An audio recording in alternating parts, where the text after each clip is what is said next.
Canada की government ने visitor visa की पॉलिसी को भी पूरा चेंज कर दिया है और ज्यादा स्ट्रिक्ट कर दिया है। On day one, I will launch the largest deportation program in American history. Trump election जीत गए हैं, बहुत बार वीडियोस में ऐसा बोला है कि वो मास डिपोर्टेशन करेंगे। एसडीएस कैटेगरी को पूरी तरीके से बंद कर दिया है। दोस्तों फाइनली नवंबर 8 दोपहर 2 बजे कनाडा की गवर्नमेंट ने अनाउंस कर दिया है कि उन्होंने एसडीएस कैटेगरी को कंप्लीटली बंद कर दिया है। एसडीएस कैटेगरी का फुल फॉर्म है स्टूडेंट डायरेक्ट स्ट्रीम। इसको चालू करा गया था 2018 में और एसडीएस कैटेगरी से फायदा उन बच्चों को होता था जिनको कनाडा में स्टडी परमिट लेकर पढ़ाई करने आना होता था। इंडिया, चाइना, ब्राजील और भी न जाने कितनी सारी साउथ एशियन कंट्रीज थी जो इस स्ट्रीम से बहुत ज़्यादा बेनिफिट ले रही थी। खास करके इस स्ट्रीम का जो बेनिफिट मिल रहा था वो इंडिया को मिल रहा था, क्योंकि कनाडा के अंदर जितनी भी कॉलेजेस है, जितनी भी यूनिवर्सिटीज़ है, उसमें मैक्सिमम जो बच्चे आते थे वो इंडिया से आते थे। अब ये स्ट्रीम को बंद कर दिया है। उसका मतलब ये है कि अब जिस भी बच्चे को कनाडा के अंदर चाहे यूनिवर्सिटी में पढ़ाई करने आना है, चाहे कॉलेज में पढ़ाई करने आना है, उसे एक लेंदी प्रोसेस फॉलो करना पड़ेगा। डॉक्यूमेंट्स ज़्यादा सबमिट करने पड़ेंगे, क्योंकि एसडीएस कैटेगरी में जो अप्रूवल रेट था वो बहुत ही फास्ट था। प्लस इसमें हमको सिर्फ जीआईसी लगानी होती थी, ऑफर लेटर लगाना होता था। इसी तरीके के 2-3 इंपॉर्टेंट डॉक्यूमेंट्स लगा के हमारी फाइलिंग बहुत ही इजीली होती थी और हमारी फाइल पे डिसीजन भी बहुत ही फास्ट आता था। लेकिन अब एसडीएस कैटेगरी को पूरी तरीके से बंद कर दिया है। इसका मतलब ये है कि अब जो नॉन एसडीएस कैटेगरी है वो टाइम कंज्यूमिंग है, उसमें डॉक्यूमेंट्स आपको ज़्यादा दिखाने पड़ते हैं। नो डाउट उसमें भी जीआईसी आपको दिखानी पड़ेगी, लेकिन उसके साथ और भी न जाने कितने सारे डॉक्यूमेंट्स आपको दिखाने पड़ेंगे।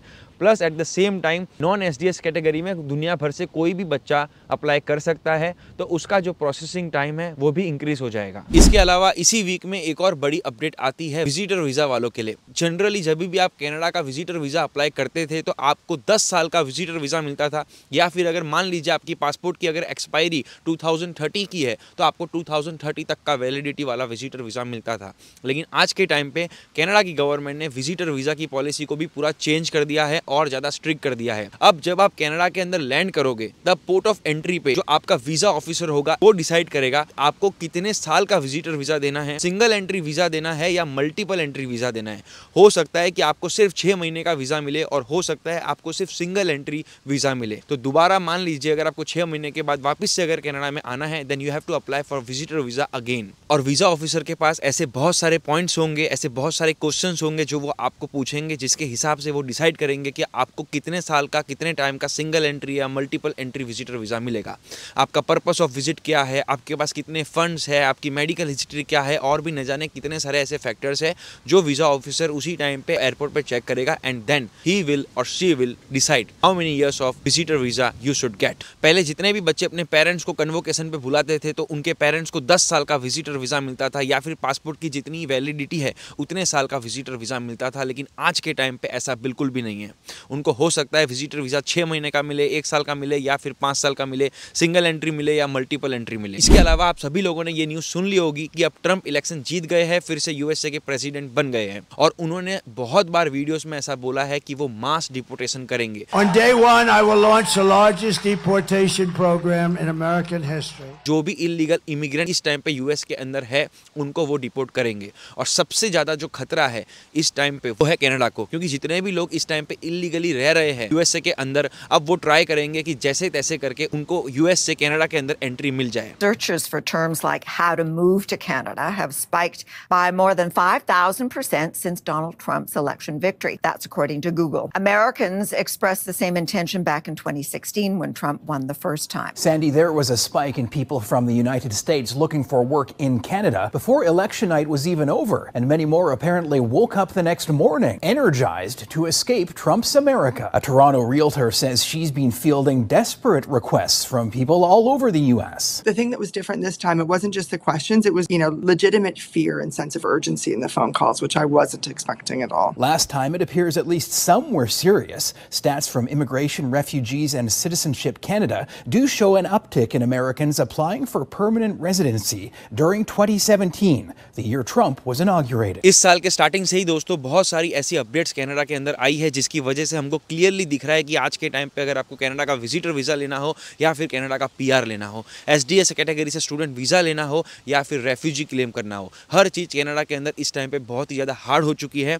और जब ट्रंप इलेक्शन जीत चुके हैं तो समझ लीजिए कि US में भी अब जो भी रूल्स है इमिग्रेशन के रिलेटेड वो और ज़्यादा स्ट्रिक्ट होते जाएंगे और ज़्यादा हार्ड होते जाएंगे। तो अगर इस टाइम पे अगर आप इंडिया से कनाडा आने का सोच रहे हो तो बहुत सोच समझ के आना, क्योंकि यहाँ पे आप स्टडी परमिट का अप्रूवल लेना हो या फिर यहाँ पे PR लेना हो, दोनों ही बहुत ही ज़्यादा डिफिकल्ट हो चुका है। ऐसा नहीं कह रहा हूँ मैं कि इम्पॉसिबल हो चुका है, अभी भी पॉसिबल है। और इसी के साथ आप सभी लोगों ने सुना होगा कि इस टाइम पे इंडिया और कनाडा के जो रिलेशंस है वो सही नहीं है, जिसकी वजह से भी हो सकता है ये बिग इम्पैक्ट्स, बिग चेंजेस हो रहे हो, क्योंकि मैक्सिमम जो भी इमिग्रेंट्स आते हैं कनाडा के अंदर वो आते हैं इंडिया से, चाहे स्टडी परमिट पे आए चाहे डायरेक्ट PR लेकर आए। तो ये जो रिलेशन खराब होता जा रहा है इंडिया और कनाडा की गवर्नमेंट का, की वजह से हो सकता है कि आने वाले टाइम में हमको ऐसे और स्ट्रिक्ट रूल्स देखने मिले जिससे इंडियंस लोगों को कनाडा के अंदर आने में और भी ज्यादा डिफिकल्टी हो जाए। और दोस्तों गवर्नमेंट इस टाइम पे इमिग्रेशन के इसलिए पीछे पड़ चुकी है क्योंकि उनको इलेक्शन में जीतने के लिए फिर से कोई मुद्दा चाहिए।